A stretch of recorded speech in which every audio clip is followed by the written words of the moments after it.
Good morning students. आप सभी का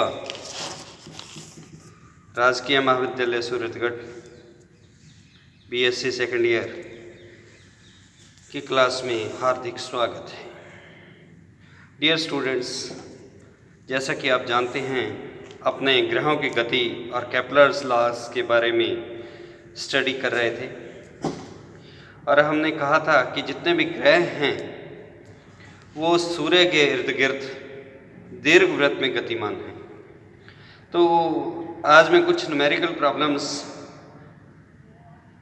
सॉल्व करने से पहले कुछ रिजल्ट्स जो आपने कोऑर्डिनेट ज्योमेट्री में एलिप्स के बारे में पढ़े हैं उनके बारे में बताना चाहूँगा कि अगर ए डैश किसी दीर्घवृत्त का मेजर एक्सिस या दीर्घाक्ष हो, बी डैश लघु अक्ष हो, तो दीर्घवृत्त के किसी बिंदु पर अगर P बिंदु दीर्घवृत्त के ऊपर स्थित कोई बिंदु है, S और H उसकी नाभियां हैं, तो SP प्लस HP बिंदु P की दोनों नाभियों से दूरी का जो योग होता है वो हमेशा उसके दीर्घ अक्ष की लंबाई के बराबर होता है, यानी कि SP plus HP is always equal to 2a। ये रिजल्ट आपको याद रखना।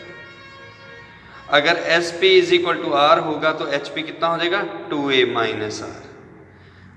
हम क्या करते हैं, बिंदु S से और बिंदु H से जो हमारी दोनों नाभियां हैं, इन बिंदुओं से बिंदु P पर खींची गई स्पर्श रेखा के ऊपर लंब डालते हैं। S, Y and H, Z are perpendiculars to the tangent at P। जो C, Z है that is always parallel to SP, और इसी प्रकार से SY is always parallel to HP। तीसरी चीज, जो H और S नाभियां हैं और नाभि के दीर्घवृत्त के कोऑर्डिनेट्स क्या होते हैं? Plus minus a,0। एक साइड में पॉजिटिव, दूसरे में नेगेटिव, लेकिन दूरी पॉजिटिव होती है तो इसलिए CH is equal to CS is always equal to AE।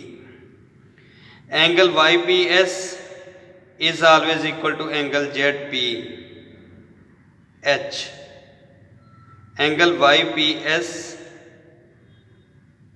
is always equal to angle ZPH, और angle GPS is always equal to angle GPH। यहाँ पर GP क्या है? अभिलंब है। GP is perpendicular to the normal to the tangent। और तीसरी चीज, HB square is equal to क्या होगा? A square E square plus B square, और बी स्केयर का मान होता है A square into 1 minus E square. तो HB is always equal to A होता है। तो ये कुछ रिजल्ट्स हम यूज़ करते हैं। अब एक न्यूमेरिकल लेता हूँ पहले मैं, कि सिद्ध कीजिए कि यदि एक कण एक केंद्रीय बल के अधीन गतिमान है जो कि दूरी के वर्ग के व्युत्क्रमानुपाती है, जो किसी भी त्रिज्या वाली वृत्तीय कक्षा में किसी बिंदु पर वेग और उसी बल के अधीन अनंत दूरी से उस बिंदु तक गिरने में प्राप्त वेग का अनुपात 1/√2 होगा। तो क्या कहा गया है कि अगर कोई कण केंद्रीय बल के अधीन वृत्त में गतिमान है, जो कि क्योंकि हम ये जानते हैं कि अगर पृथ्वी की सतह पर जो त्वरण होता है दूरी के वर्ग के व्युत्क्रमानुपाती होता है, और यहाँ दे भी रखा है तो इसलिए हमने लिखा acceleration is equal to mu बटा आर स्क्वायर। और वृत्त के केस में जो टेंजेंशियल एक्सेलरेशन होती है वह सदैव 0 होती है, हमने सिद्ध किया हुआ है। तो normal acceleration v square by R होती है, तो इसलिए यहाँ अपने को दे रखी है कि त्वरण म्यू बटा आर स्क्वायर है, तो दोनों को इक्वेट किया तो v square by R is equal to mu by R square, तो v is equal to root mu upon R. ये आ गया वृत्तीय कक्षा के किसी बिंदु पर वेग। कोई कण अगर दूरी के वर्ग व्युत्क्रमानुपाती नियम के अधीन गतिमान है तो वृत्त की कक्षा के किसी बिंदु पर जो वेग आया म्यू बटा आर अंडर द रूट आ गया। अब उसने कहा है कि अगर कण को अनंत दूरी से, इन्फिनिटी से इस बिंदु यानी कि r दूरी तक गिराया जाए तो जो वेग बनेगा और एक जो वृत्तीय कक्षा में वेग आपने निकाला है, इन दोनों का अनुपात 1/√2 होगा। तो velocity of the particle falling from infinity to p, तो v dv by D R is equal to minus mu बटा आर स्क्वायर। मान लीजिए शुरू में जब अनंत दूरी पर वेग को गिराया जाएगा तो वेग 0, r दूरी पर मैंने कैपिटल V माना है, r शुरू में जब आप गिरा रहे हैं तो इन्फिनिटी r बिंदु पर ज्ञात करना है, तो v square is equal to 2 mu upon r। समीकरण 1 पहले, 3 पहले निकालिए v का मान, ये समीकरण 4, दोनों को डिवाइड कर दीजिए, आपके पास रिजल्ट आ जाएगा। नेक्स्ट, बहुत ही अच्छा क्वेश्चन है कि यदि किसी ग्रह का परिक्रमण काल 365 दिन है, यानी कि वह ग्रह जो है वो एक चक्कर पूरा करने में जो उसका टाइम पीरियड है, पीरियोडिक टाइम है, दैट इज 365 डेज, उसकी उत्केंद्रता E इज इक्वल टू 1/60 है। तो E का मान 1 से छोटा है, तो नेचुरल है जो स्केंद्रीय कक्ष है वो क्या है, एक दीर्घवृत्त है। सिद्ध कीजिए कि उन अर्धभागों को रचना करते के समय जो बल केंद्र से गुजरने वाले नाभिलंब द्वारा परिबद्ध होते हैं लगभग 365/2 1 ± 1/15 E होंगे। तो क्या कह रहा है अपने को कि कण अगर दीर्घवृत्त में गतिमान है, दीर्घवृत्त में इसलिए क्योंकि E का मान 1/60 दे रखा है जो लेस देन 1 है। पूरे ग्रह का जो परिक्रमण काल है वो 365 दिन है। अब इसकी नाभि जो S है, उस नाभि से गुजरने वाला नाभिलंब PQ दीर्घवृत्त को 2 भागों में बांट देता है।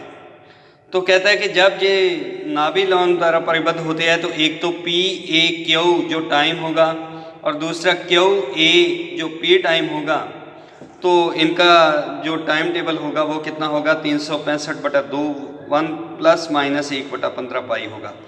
तो जब आप PAQ पर चलेंगे तो एंगल कितना चेंज होगा, मान लीजिए P से चलना शुरू करता है, Q पर पहुंचता है तो कितना हो गया 180 डिग्री।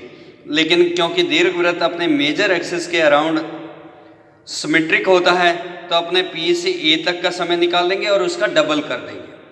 तो इसलिए पहले मैंने दीर्घवृत्त की समीकरण ली है, L/R is equal to 1 + E cos theta. अपने जानते हैं कि r square theta dot is equal to h होता है, तो theta dot means d θ/dt। तो वेरिएबल्स को सेपरेट कर दिया, r का मान रख दिया, तो h dt is equal to L/1 + E cos theta का स्क्वायर d थीटा। तो शुरू में टाइम 0, बाद में t1, तो h t1 is equal to twice of 0 से π/2 L/1 + E cos थीटा का स्क्वायर d थीटा। तो हमने डबल क्यों किया, क्योंकि कर्व मेजर एक्सिस के अराउंड सिमेट्रिक है।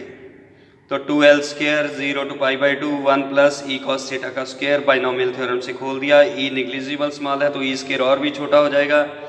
हमने इसे सॉल्व किया तो t1 इज इक्वल टू क्या आ गया आपके पास, 2L² अपॉन h का मान √μL होता है इंटू π/2 - 2E।